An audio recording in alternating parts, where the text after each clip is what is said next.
Hey guys, IRL Games here bringing you a game review for Arcade Paradise VR.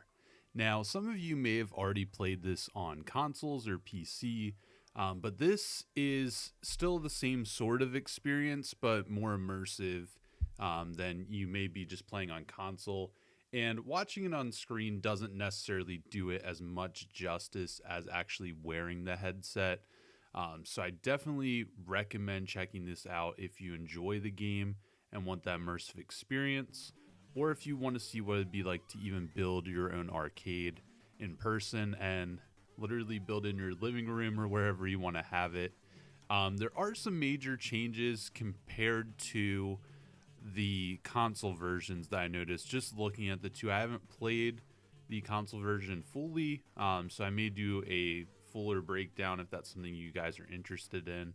One thing that I did notice is the layout of the laundromat that you kind of start in does change, and that's mainly due to height constraints. I mean, it makes sense. You're standing, you're not using a controller, so they want to make sure it's close to eye level compared to on console where you're gonna have just buttons that you can click and it goes wherever.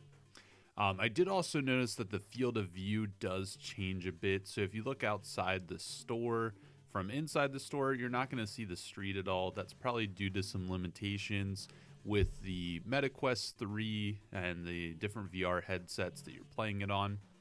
I will also note you do want to make sure you're kind of watching height limits, things like that. I definitely think the bigger space you play this in, the more fun it is, because really it opens up where you can kind of navigate around. So if you have a small space, you can still navigate it. You just may see, again, a little bit more of the lines like you see in some of this footage when I'm recording this in my studio here versus playing out in the living room. I have a lot more fun where you can actually, walk to the different machines, things like that. This does have some accessibility features, such as I would call it using the force. So if you don't feel like you can bend down to grab an item, if your depth perception's kind of off while wearing VR, you can go ahead and just hold the buttons to actually go ahead and pick up items like trash that you have to do starting out there. And also, you can use the teleportation mode, which I'm using for most of this feed. Again, just due to the limitation of my office space size, I don't really want to go running into items. But I think overall that both those features are very useful for those that are new to VR and may be struggling with that.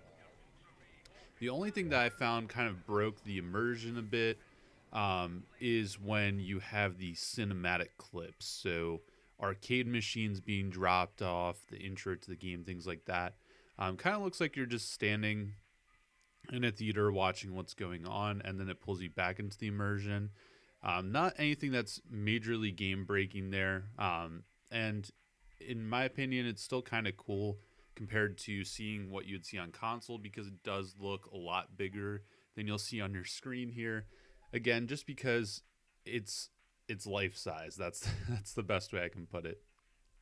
One feature that I did think was really unique that they added to this game is some of the arcade cabinets and things like that are VR setup, so it does make it feel like you can actually use the object versus some of the arcade machines. You can just use the controllers like you normally would. Which for me was kind of funny because I could see the controls in VR there, but I couldn't use those. I'd use the actual controls. The only thing that I think really needs to be added to the game at this point is some minor patches for when you're doing things like the trying to leave to go outside, take the trash, or even cleaning the bathroom in the game. Those are two areas where I found there was a little bit of loading where you couldn't necessarily leave right away, which isn't completely confusing. Again, just kind of step back, wait a second for it to load, then go out the door. But if you just stand right at the door, I found sometimes it didn't load fast enough. Overall, I do give this game a 9 out of 10. I did find this really fun to play. Obviously, there's a lot more hours I can put into this game. With my son just being born recently, he's now nearly 2 months, so I know it's not as recent, but he's still pretty fresh, you know. So it has made it a little bit harder to do VR with some of that stuff. But I've had a really great time playing this, and it's really cool because again, it when you play VR games, it feels more immersive than a movie or even playing a game itself. Actually makes you feel like you're teleporting there, so it makes it like a really great role playing experience. I do also find it, pretty interesting that you can go ahead and select what arcade machines you want to do, upgrade your space. So if you're somebody that ever wanted to open your own arcade, but you don't have the budget to do it, this could be a great opportunity for you where you can kind of see what that would look like and manage some of those things. And also shows, again, that hard work can pay off in the end.